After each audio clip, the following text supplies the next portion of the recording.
Hey, this is Flo and welcome back to Advent of Packages. In this episode we will have a look at HStack SnapToScroll, which is a very simple framework that just contains a single UI element for SwiftUI, which is an HStack with a scroll view, but the scroll view snaps your content to an edge of the screen.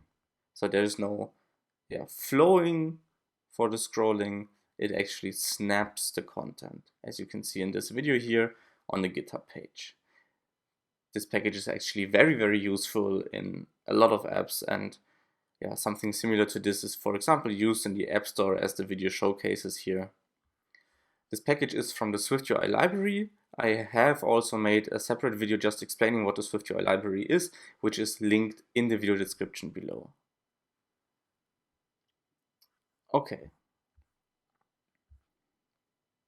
So let's have a very quick look at the getting started guide here.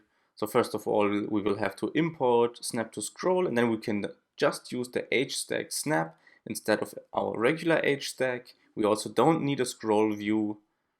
And then all that we have to do is add the snap alignment helper with some ID to all of our views inside of that HStack snap. But let's have a look at that in code. So as always, I already have an example project here, and I've already imported SnapToScroll. So let's also import it into this file.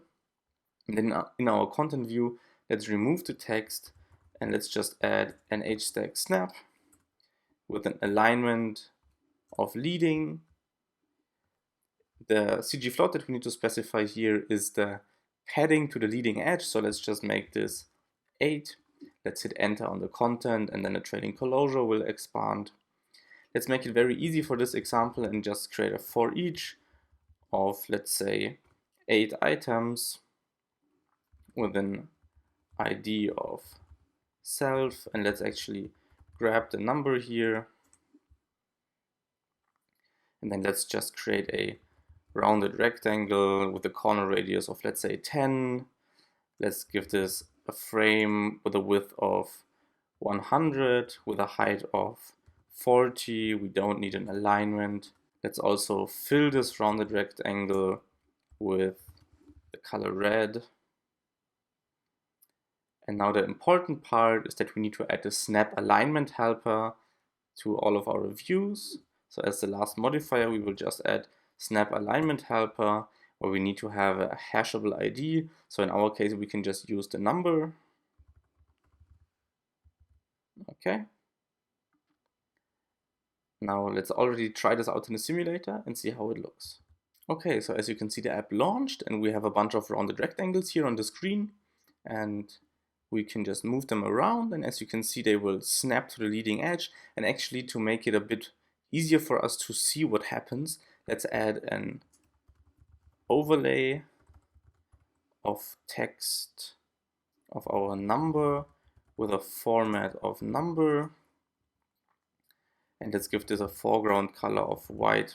Let's run this again, and now you will see what actually happens. So we can just scroll around here, but then it will always snap to the leading edge with a padding that we specified. So in this case, 8 points. Okay, of course you can also scroll several items. That's already it. I hope that you enjoyed this package. I think it is really useful in a bunch of different apps. For example, for tags or categories or any horizontally scrolling content. Alright, that's it from me, and I will hope to see you in the next one. Bye.